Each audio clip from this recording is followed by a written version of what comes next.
Now, how is inflation going to affect the housing market, do you think?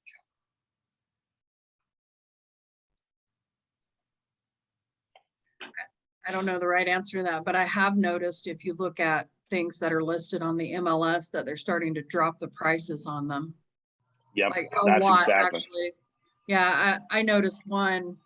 I was just scanning through, it was like $50,000. And I was like, oh, wow, that was a lot more than like last week. I could see 1,000 here, 2,000 there. Then it kind of went up 5,000 here. And I saw one that was dropped 50,000. I don't even remember where it was, but I thought, wow. That's a lot, huh? And so you're going to see more of that. You're going to see adjustments. Are prices going to go up or go down on housing? Down. Yeah, they're going to go down. Probably going So to see a how's that? lot more foreclosures. Bingo, Mark. And this is the reason why I'm bringing this up, especially for you, right? Because you're talking about I don't have a lot of time. So I had a very lengthy discussion with Sean, and for our next coming coaching classes, they're going to be starting the next enrollees that are coming up. Guess what he wants them to focus on? Foreclosures, pre-foreclosures. And so guess what's a good thing for you to focus on? Pre-foreclosures and foreclosures. Bingo. And the reason why it's going to be motivation, right?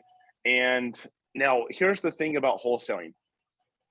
Really, we don't have any risk. It's one of the best things to be doing during this, whenever we have a market that's kind of unknown, or especially if it's going into a down market. Because if you're doing a fix and flip, let's say, Mark, you buy a fix and flip. I'm in Phoenix, Arizona. I paid $450,000 for a fix and flip. It's worth about $550 right now, and I know I have to put about $50,000 into the property. Yeah, so you're 500,000 in. 500,000 in, and I'm not assuming any closing. I'm including the realtor fees. Okay, let's just do simple math for a second. But let's say I have to pay hard money costs or whatever. I'm paying around 1% a month. Let's say 1% of a loan of 400,000. What would that be? $4,000 a month. Yeah. So let's say it takes me let's say 3 months to do the 2 to 3 months to do the rehab. Let's say 2 months to do the rehab. So how much interest do I pay on 2 months? 8,000. 8,000.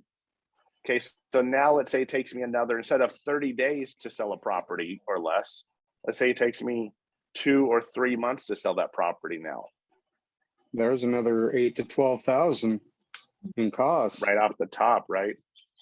And so here's what's interesting is prices are going to be going up or down. They're going to be coming down, right? So now, if I'm a flipper, is this a risky market now for me now?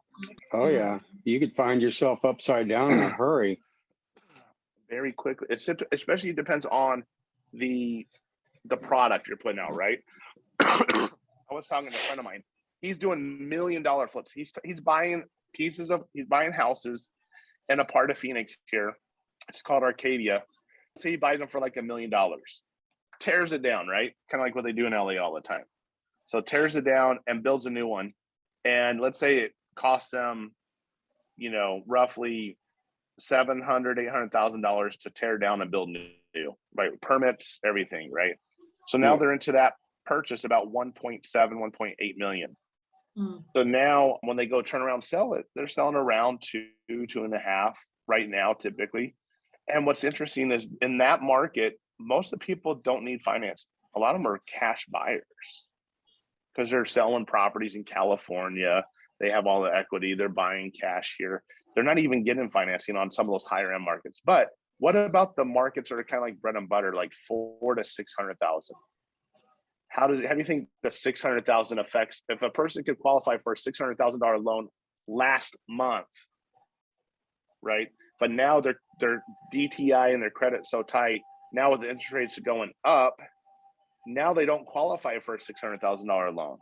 Now they qualify for maybe a $500,000 or $525,000 loan. So now their buying power goes down. So why is it important for us to know this in this time of the market?